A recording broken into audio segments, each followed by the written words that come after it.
Hi, welcome back to Unicorn Investing. So today I want to share two very simple thoughts with you that hopefully will help you in your investing journey. The first thing is I realized that there is this natural mental conditioning for a lot of us to see the stock market as a place for us to earn regular, consistent income. You see, because most of us are used to earning consistent income, and because of the need to feel secure, we would like to see we have a new source of income. It's just like getting a job.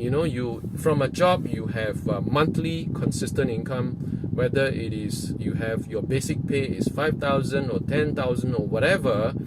You are getting consistent income from your job, and a lot of us see the stock market like another job where you can earn consistent income. However, that's not how the stock market works, and if we and because of this natural desire to earn consistent income from the stock market, just like we earn consistent income from our jobs, we want to make consistent gains from the stock market. And because of that, we trade in a way to, we trade when we are not supposed to trade. When we are supposed to hold, we trade, right? When we are supposed to hold on to our gains, we will take profit. Because why? Because the need to earn consistent income. But the stock market doesn't operate that way. And we have to start seeing that the stock market is not really a place to grow your income. The stock market is a place to grow your net worth. All right? And that's how the wealthiest become the wealthiest, because of the stock market, right? And that's why if you want to make consistent income from the stock market, a lot of times you enter trades that you're not supposed to. Whether you are trading stocks or you are trading options, whether it is you are just selling puts or selling calls or trading option spreads or whatever. If there is this thinking, this mental conditioning that we need to earn consistent income, I don't know. It's not the best way to grow our net worth. That's not how the stock market is structured, because the stock market is highly volatile, and in order for us to be able to make consistent gains out of this volatility, sometimes mild volatility, sometimes extreme volatility, the risk that we are exposed to is so high, and in fact, it is possible even for retail investors to have a competitive advantage when we get into the stock market, and that is actually through long-term investing. The best way for retail investors like us to beat the professionals, the hedge funds, and especially big funds with a team of analysts and insiders, the best way to beat them is to be patient. The more you trade, the more you fall into all these traps that are set up by big funds, because there's so many false breakouts. There's a lot of false signals from the markets. I'm not going there today, but the point is, we have to stop thinking that the stock market is a place for us to make consistent regular income. No, that's not. And we have to start thinking that the stock market is there for us to grow our net worth in the long run. Okay, net worth doesn't grow in a straight line. It fluctuates up and down, but in the long run, it is going up.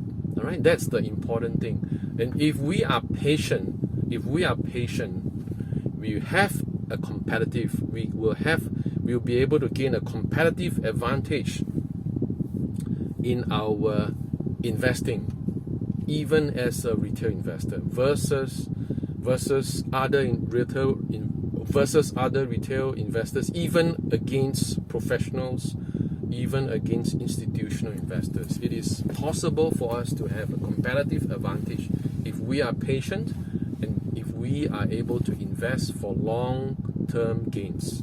If we are able to let our profits double, triple, 4 times, 10 times, we will win in the stock market, but not in a straight line, not in a consistent, often not in a consistent manner, but in a very random manner. Sometimes for a year you may see your portfolio drop by 20-30%, but by the end of the year you may 2x your investment.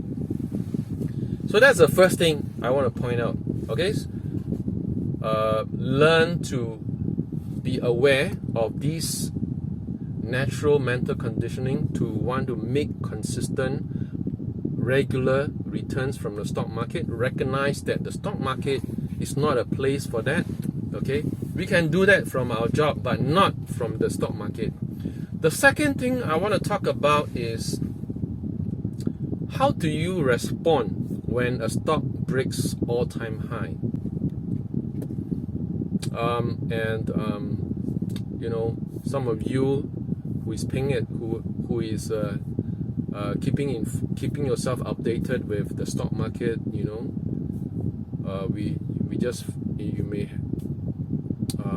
well, Tesla just surpassed 1 trillion in market cap.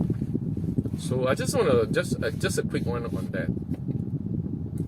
So a lot of people is conditioned to think that, wow, now this is a big bubble, a huge bubble. Whether this Tesla is a bubble or any other stock that has run up 10, 20, 30% or 50% or 100% or 200% in a year, whether you consider it as a bubble, I just want to say that it's better that we do our research before we jump to any conclusion. Let's not, again, do not be mentally conditioned to think that any stock that has surged up is a bubble. I realize a lot of investors have that mindset, thinking that anything that is up, going to the moon, must be a bubble. If you study the FANG stocks, all right, over the last 10 years, they keep breaking new highs, one high after another. So that is the characteristic. In fact, a stock that keeps breaking new high, this is actually one of the characteristics of a high quality growth stock. What is more important is for us to understand the fundamentals that are driving these sudden surges. So that's what I want to say today.